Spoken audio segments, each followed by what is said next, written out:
Good afternoon, everyone, and welcome back to this week's episode of the Digital Law Podcast, brought to you by Digital Law and produced by Anson Evaluate. As a bit of background, we at Digital Law are a niche law firm specialising on working solely in technology and cybersecurity law sector. In each episode, we look at recent stories in the news relating to digital technology around the world, with a specific emphasis on data protection and cybersecurity. For more information on the stories that we're covering this week, check the links in our show notes. By way of an introduction, I'm Amelia Davies, an apprentice solicitor at Digital Law UK. I'm joined by my colleague Peter Wright, and I'll let Peter introduce himself and then we'll dive into the stories for today. Hi everyone, my name is Peter. I'm a solicitor and the Managing Director at Digital Law. We've just got a couple of stories to update you on today, which is particularly interesting from a sort of regulatory perspective. So I'll pass back to Amelia to kick us off. Thanks, Peter. So the stories that we're going to be covering today are the firm hacked after accidentally hiring the North Korean cybercriminal, the new data bill, and Meta's launch of AI celebrity scam crackdown. But before we dive into today's stories, here is some background information on our podcast producer, Anson Evaluate. Anson Evaluate are a consultancy company offering a variety of services including data protection training, outsourced data protection officer services, and specialising in advising clients over multiple jurisdictions. So, talking about another jurisdiction, that leads us very nicely into our first story of the day. So, a firm hacked after accidentally hiring a North Korean cybercriminal. I mean, this just screams newsworthy, doesn't it? I mean, surely you're aware enough when you're working for any sort of company that candidates are screened before you're then employing them. I mean, it's fairly common in the UK for, is it CRB checks or DRB checks? DBS. There we go, Disclosure, DBS checks. Disclosure and barring service, yes. Fairly routine for those to be carried out for these types of roles. And yet, company has been hacked after accidentally hiring a North Korean cybercriminal as a remote IT worker.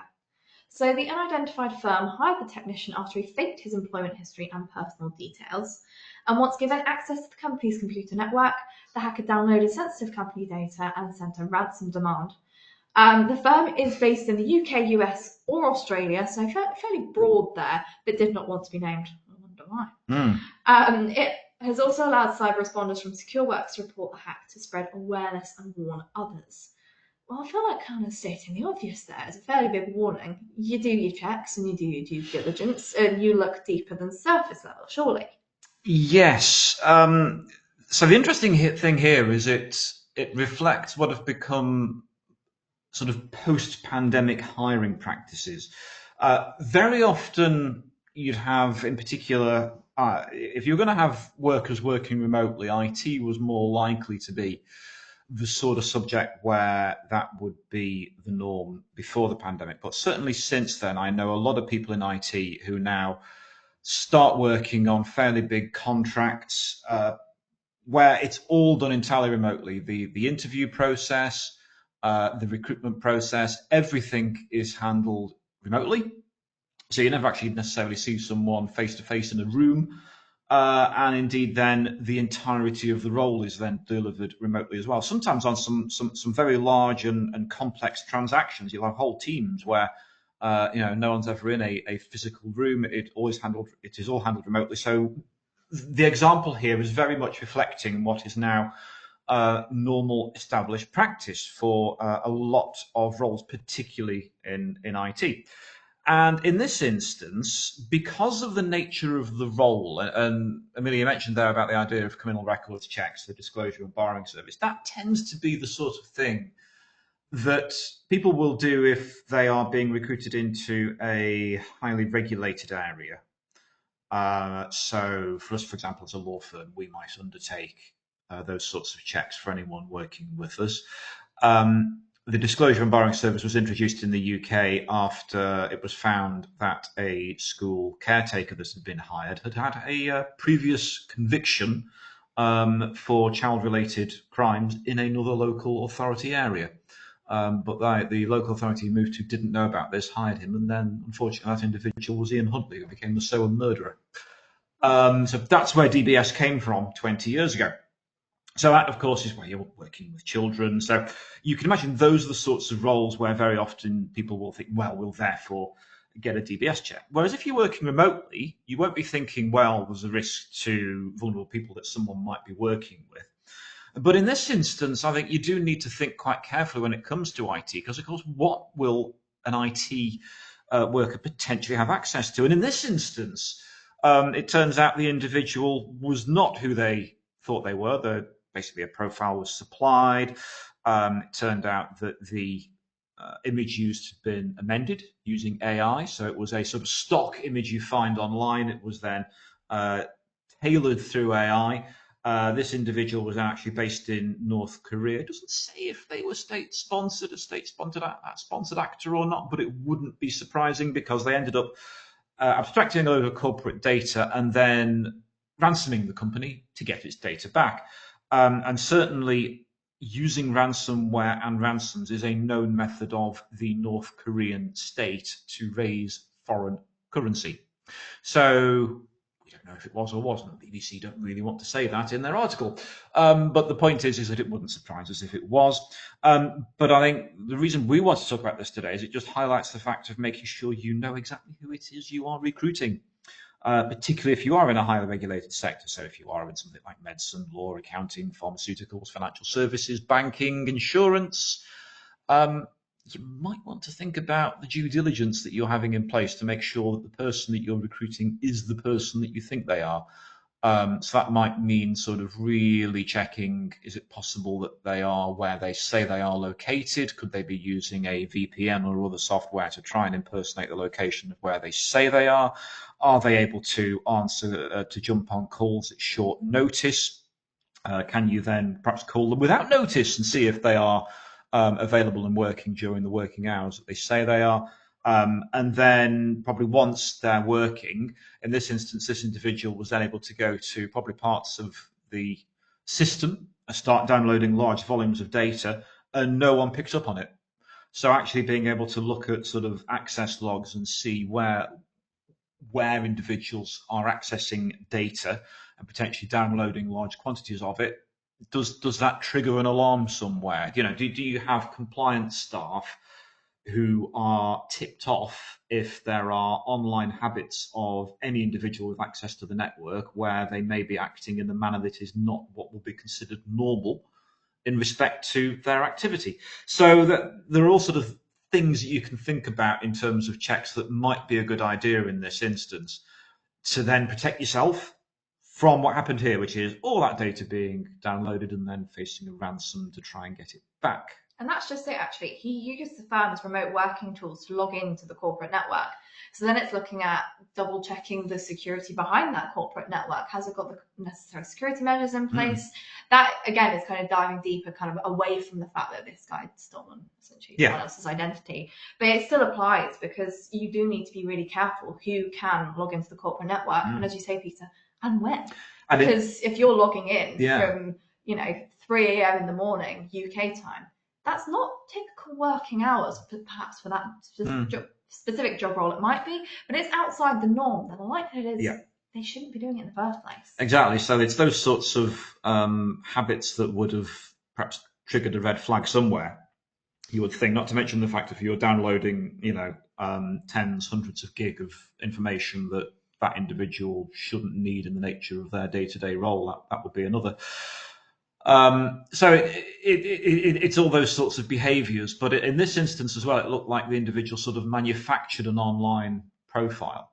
If you carried out something like a disclosure and borrowing service check, in theory, you would then find out if an individual was genuine, and you'd then have access to various different registers, and it would tell you if, for example, they had any previous convictions, any previous convictions in particular for things around dishonesty, which is always in certain professions and industries a key thing you're looking for.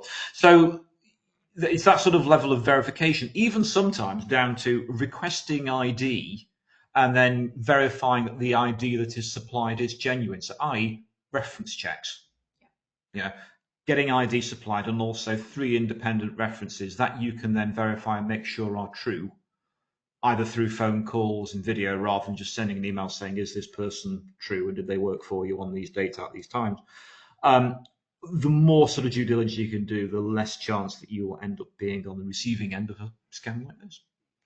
Thanks, Peter. So moving on to our next story, we are going to be looking at the Data Use and Access Bill. So be prepared, I'll just read out the long title. And it is in fact an incredibly long title. So, a bill to make provision about access to customer data and business data, to make provision about services consisting of the use of information to ascertain and verify facts about individuals, to make provision about recording and sharing and keeping of registers of information relating to apparatus in streets, to make provisions about the keeping and maintenance of registers of births and deaths, to make provision for the regulation of the processing of information related to identified or identifiable living standards. You get the gist. So we're looking at a lot of things here. I will just add that was probably a third of the way through that long title there, but nonetheless. So essentially, the long and short of it is aiming to loosen the red tape for businesses and the NHS. It's quite an interesting sort of thing that this bill is trying to achieve. Does it really go far enough in terms of reforming data protection? I will pass over to you, Peter.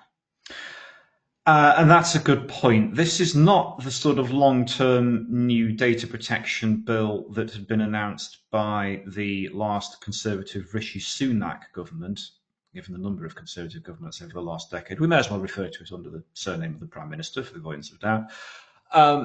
So the Sunak government was looking at a more comprehensive reform of laws. Instead, what we've got and what's been rushed through fairly rapidly is a review and tidying up of a few terms with regards to data protection law, really with regards to sort of data sharing, and more focused, if we're honest, on how the public sector handles the sharing and exchange of data, and looking to sort of tighten up how that occurs as a whole.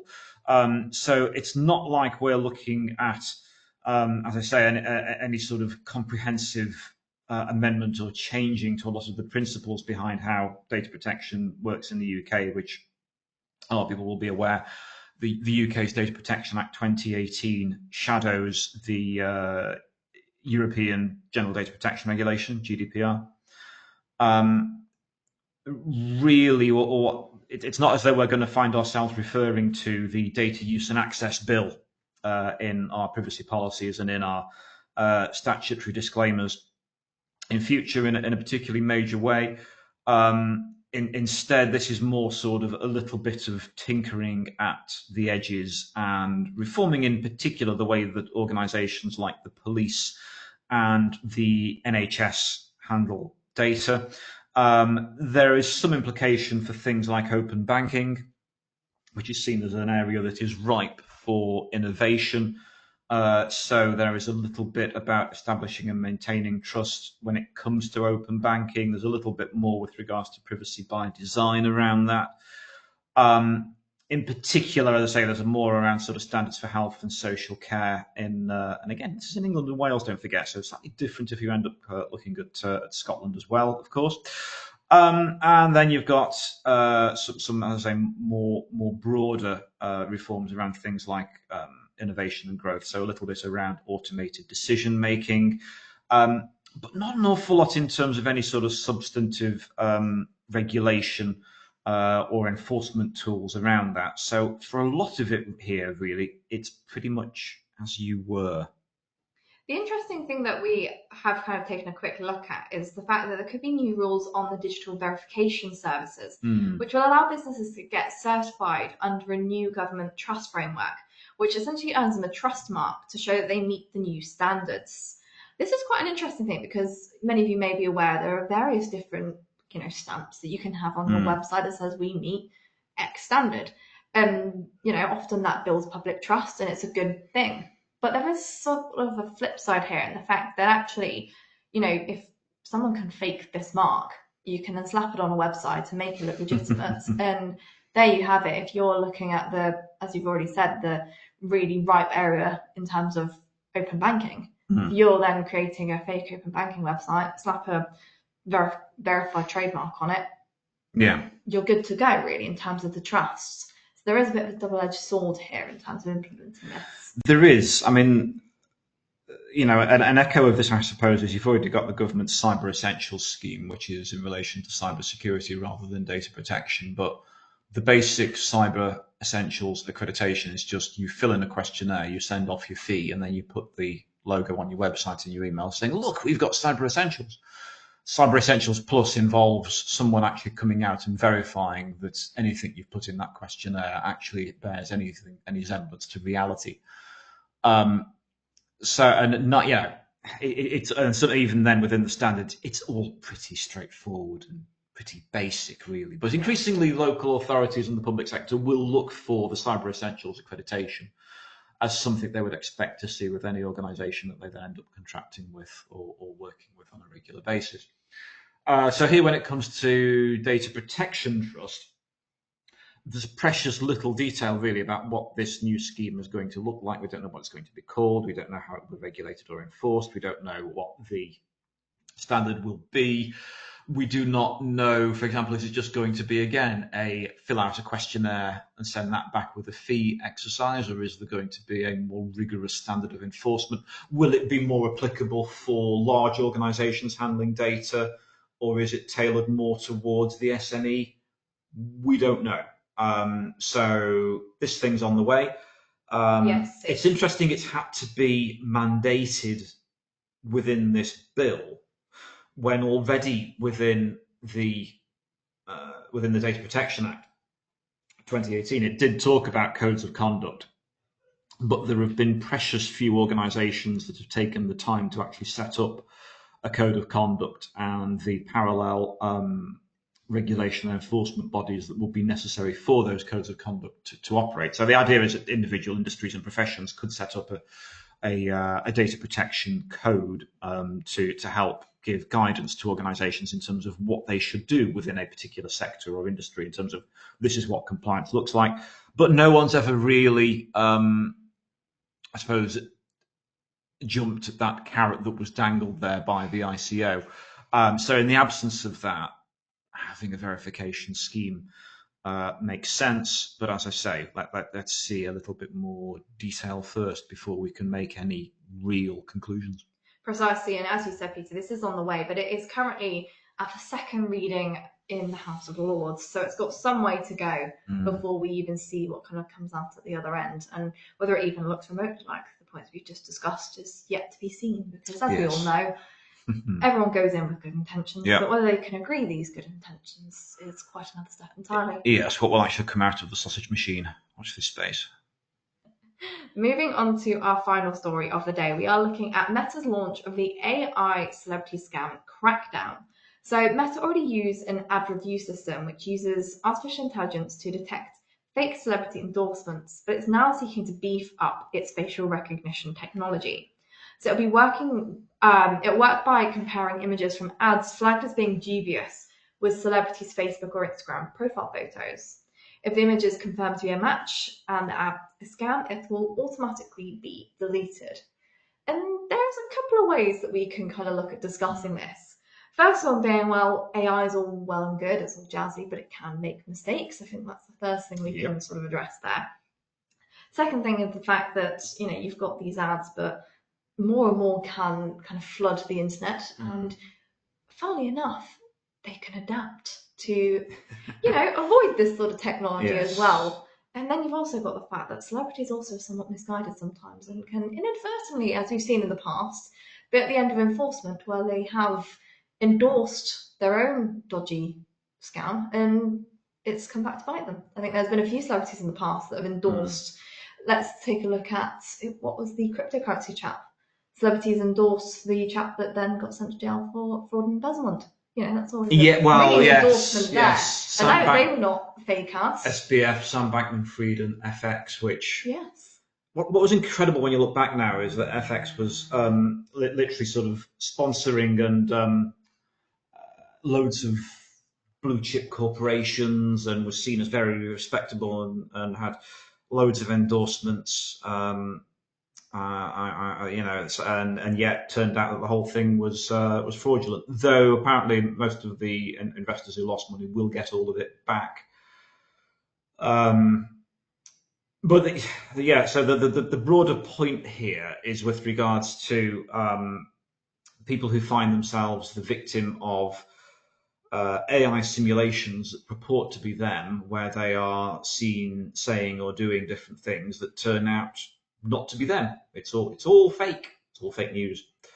Um, the particular examples quoted here in this article are Martin Lewis, the money saving expert, where regularly you see a video pop up on social media saying, and he's saying, oh, you should definitely do this. So make sure you follow this link and buy this cryptocurrency, or follow this link and switch your utilities and hand all your personal data over to this number, and they'll look after you. There's always these sorts of scams, and because people see it's Martin Lewis, they think, oh, it must be him, and he's trustworthy. It must be true. Similar thing with Elon Musk, because no one really understands tech, and then if he says, oh, really good thing, and endorsing this, get this thing that's great for UK investors, and of course it isn't him at all. It's just a fake AI saying or doing various different things, and people go, oh, it must be true, and then before you know it, all the money's gone. So they're two particularly big examples of that. And in this instance, the idea is that Meta, with its ownership of Facebook and Instagram, is introducing tools to try and tackle these increasingly prolific deepfakes that are appearing online. But it's a bit of an exercise in whack-a-mole. As fast as you try and get rid of them, more of them tend to proliferate. And not only that, when AI technology is now quite easy to come by, it's not exactly hard to now get an AI image of something, and if that's openly available on the market, and it's easier for so-called scammers to kind of create one of these things, you have then got an issue where it's easy to do, quick money, and if people are, silly enough to then go ahead with it and maybe not fact check, then it's fairly easy money. And I think it's interesting that in this year of elections, 2024, we've had elections in the UK, we've got the US election, we've had elections in Spain and across Europe and Africa. It is notable that, of course, elections could conceivably be influenced by a video appearing online of a candidate purporting to say or do something that could either encourage someone to support that candidate or encourage someone to be revulsed by the conduct of that candidate. And as is often, the famous phrase that the lie is halfway around the world while the truth is still doing up its shoelaces. That particularly in an environment where content that can go viral and be believed very, very rapidly, that I think has been a real concern in a lot of the elections this year. In the UK, it was probably less of a problem because I don't think either party wanted to say anything to any extent, really. But it will be interesting in the sort of wash up from the US election in terms of, well, was any of that content that was out there in various states trying to influence certain people, was that all verifiable? Was some of it coming from AI bots? Was any of it actually deepfake? Was any of it coming from any third-party state actors, for example? I don't think we'll know that for quite a long time, and this is being recorded before the results of the US election. It could take weeks or months until we know the result of the US election, but certainly this is being recorded before polling day. So at the moment, who knows? The other thing that we've not touched on is the other announcement from Meta that has said that they'll use facial recognition technology to help people who find themselves locked out of their social media. So you're looking at identification process. Yes. And I think if you're a regular listener, or even if you've not lived under a rock, you know that Meta collects absolutely everything about you, because that is how they make their money. Therefore, if you're now giving Meta the chance to use facial recognition tech to say you are who you say you are, leaves the window open for a lot more data to be collected about you. Would you trust Mark Zuckerberg with your biometrics? I don't think I would.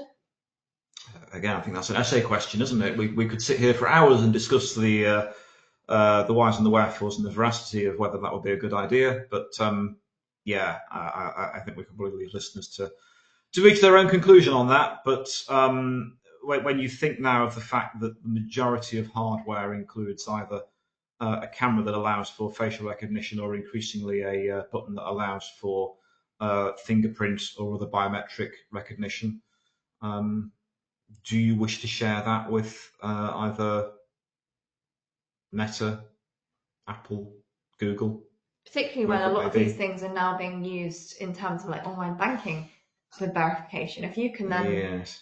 break into Meta, steal that person's facial recognition, Mm. and then use it to unlock their bank, you're in for a whole load of Yeah, problems. I mean, it's one thing in terms of, I suppose, its use on secure banking apps, as then the other of it being used by everyone's friendly social network, Facebook or Instagram. So, yeah, I suppose my hesitation here in particular is when we look at the volume of regulatory enforcement carried out across Meta's three major platforms of Instagram, Facebook, WhatsApp in the past, and yeah, whether you would view them as being a safe custodian of that data.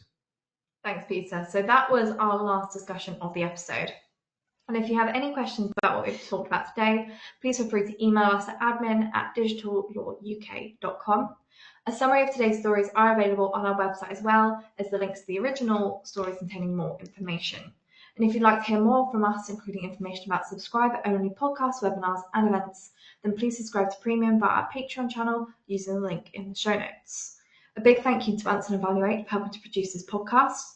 And if you'd be interested to hear more about Answer and Evaluate services, please take a look at their website that you can find at www.answerandevaluate.com.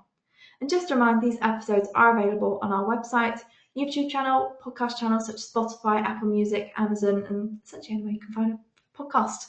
Please feel free to leave us a review as well. Thank you for listening, and we hope to see you again next week.